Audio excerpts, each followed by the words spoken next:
That night, Ethan pushed open the bedroom door and froze. On the bed they had shared for years, Jenna was calmly laying out a blanket for Caleb, her ex, as if it were the most natural thing in the world. She didn't even look embarrassed. She just glanced at Ethan and said he could take the couch, her voice cold and casual, like he was an inconvenience she needed out of the way.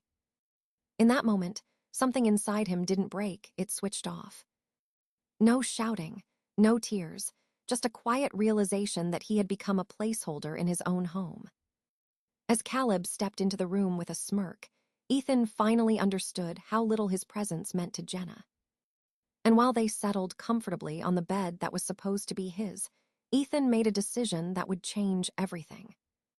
Ethan stood alone in the dimly lit living room, listening to the muffled sounds coming from the bedroom where Jenna and Caleb had settled in for the night. There was no anger left in him, just a hollow clarity that made every movement feel strangely effortless.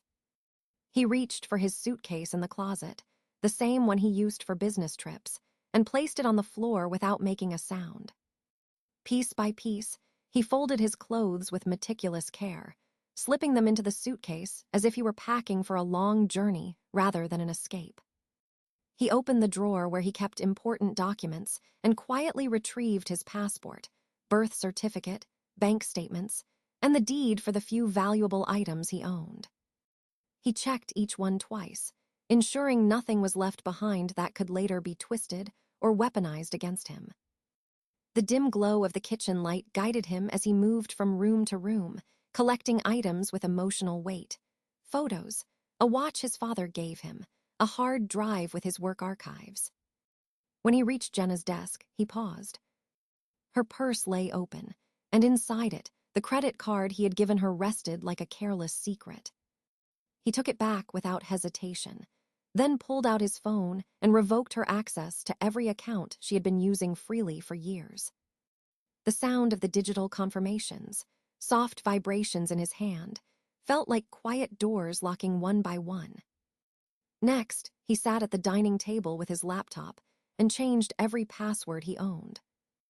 Email, cloud storage, banking, subscriptions, shared services.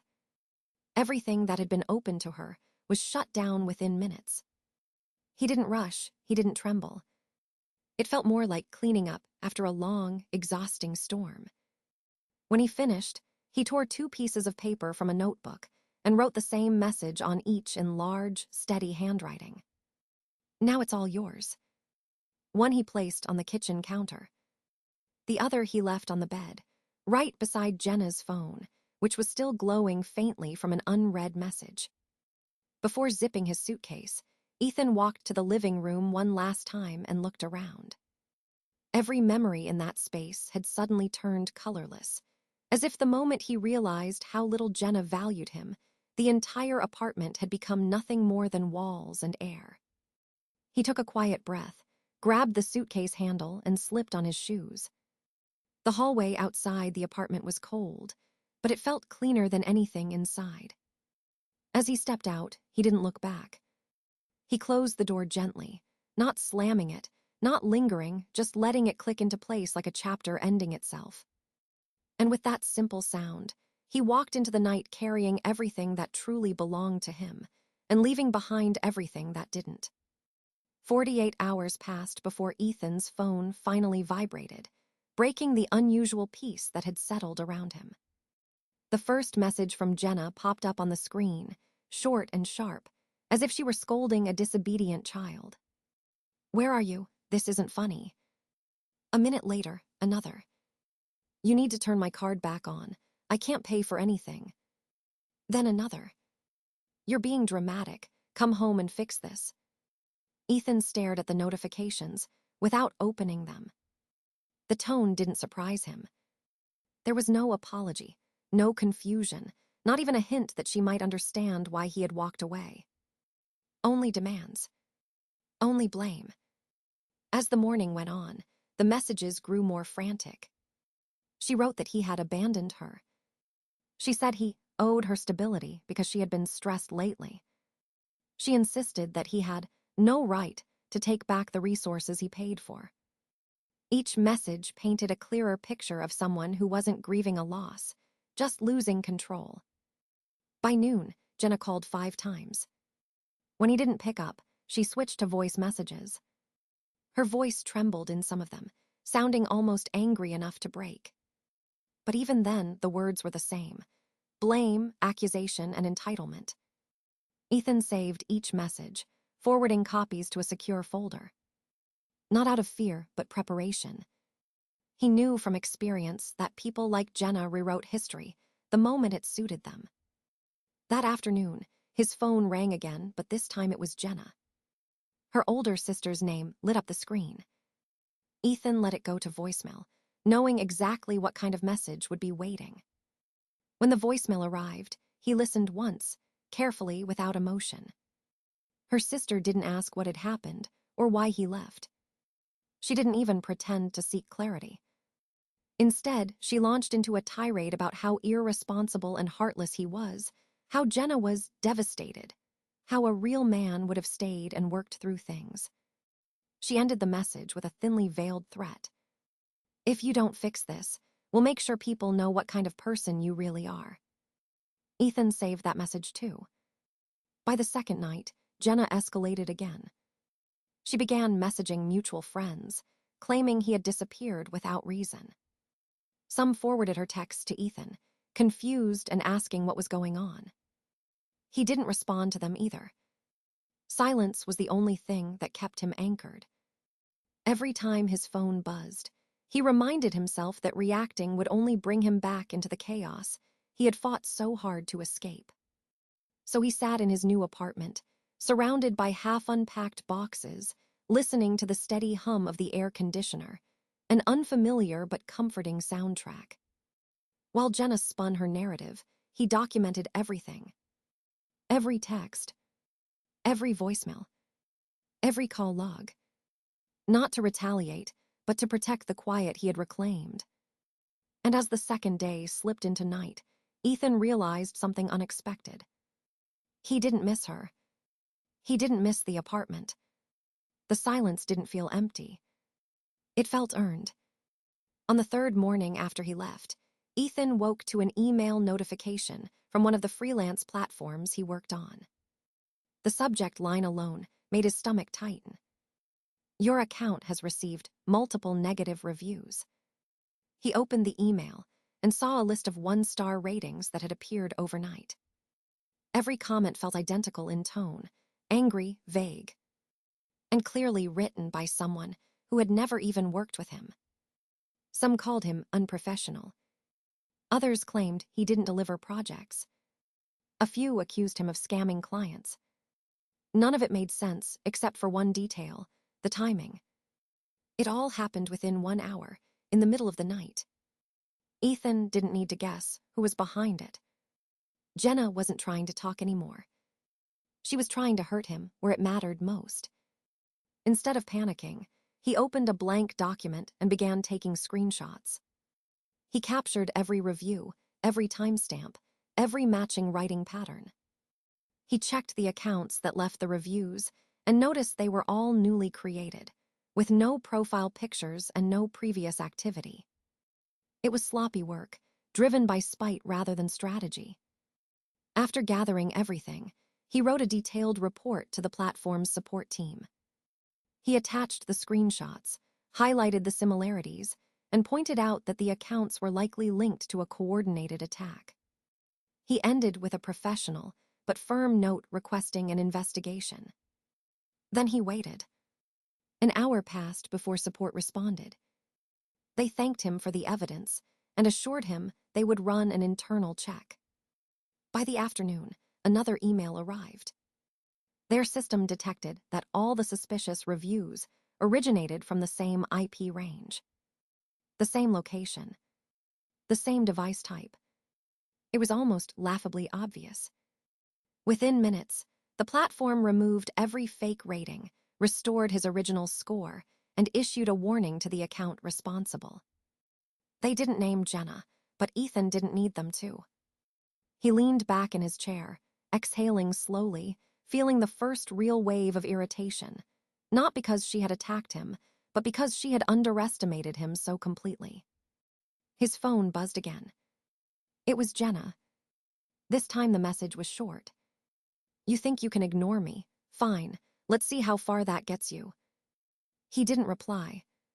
He simply added the message to the growing folder labeled Jenna, Evidence. That evening, he checked his other platforms just in case.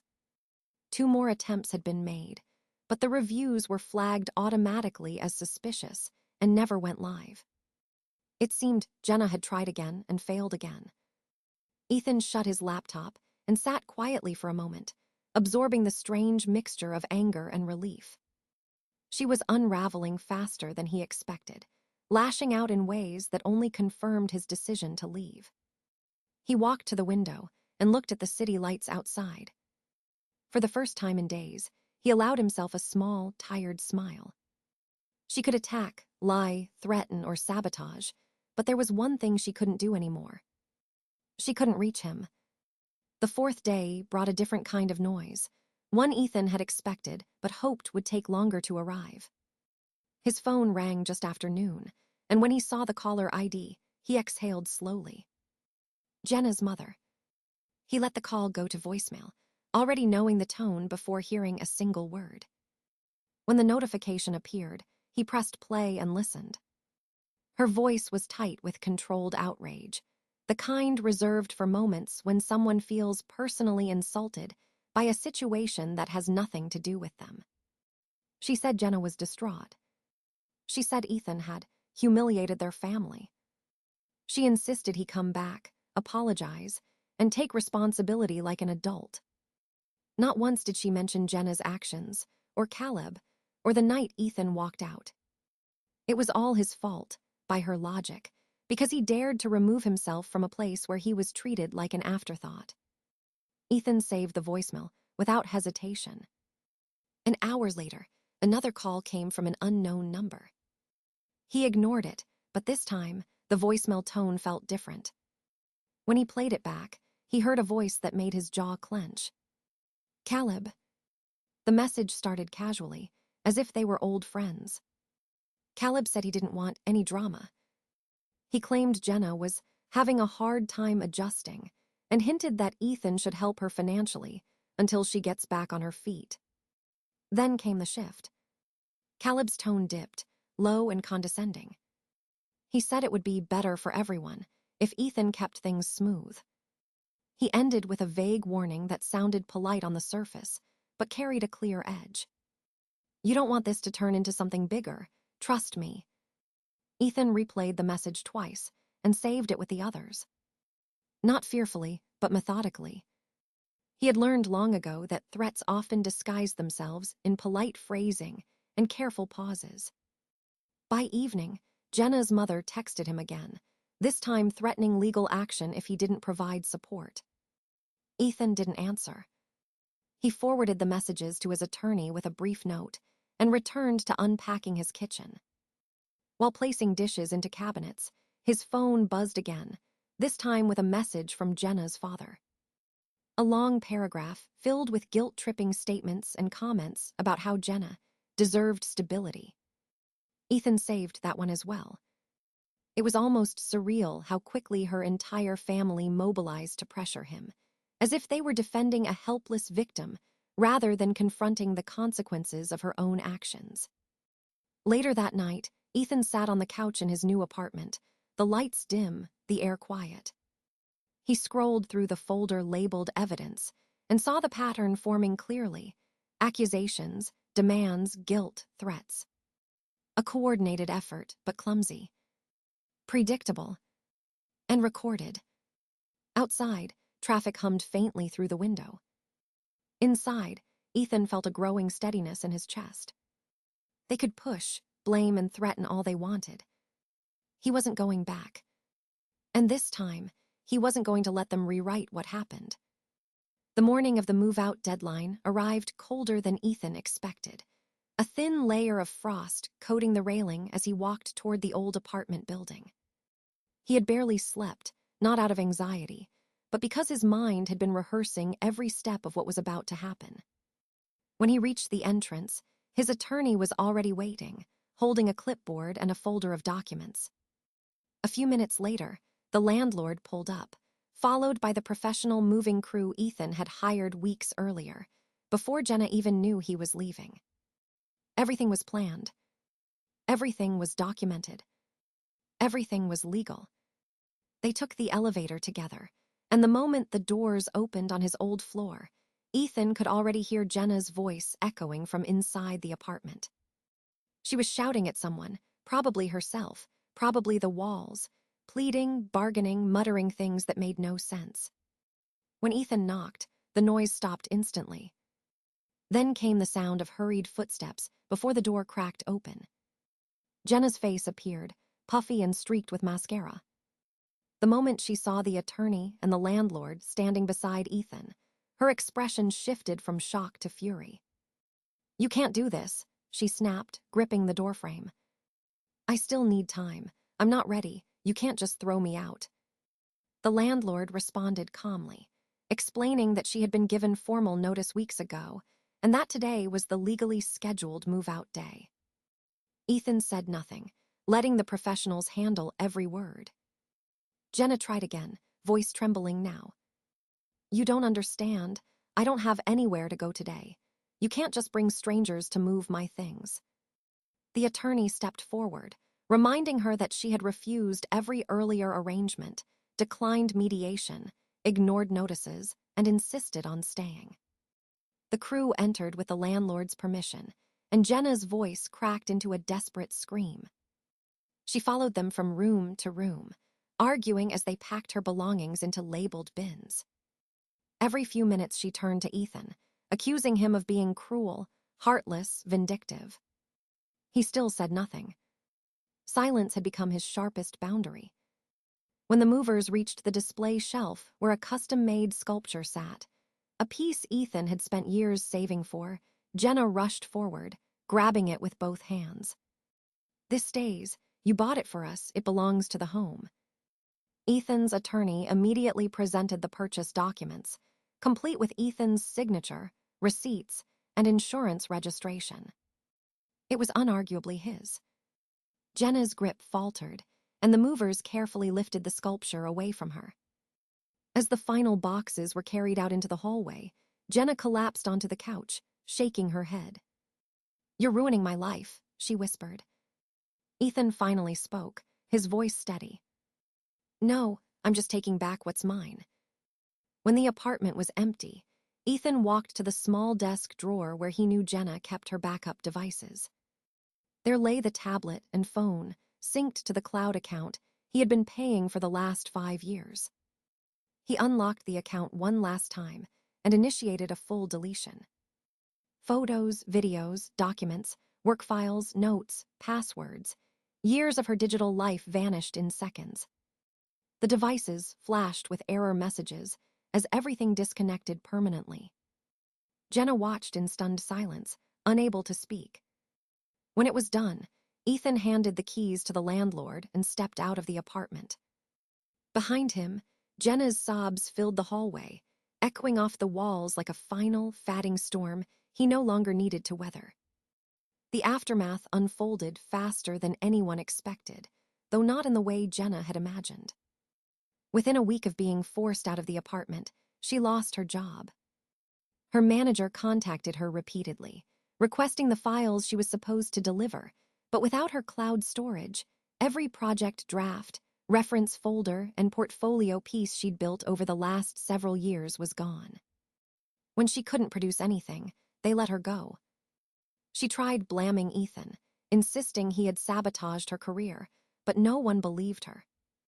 There was no proof, no evidence, and no patience left for excuses. Her reputation at work fell apart as quickly as her digital life had. Caleb, who had once acted so supportive, disappeared the moment her situation became inconvenient. He stopped answering her calls, stopped replying to her messages, and eventually blocked her on every platform.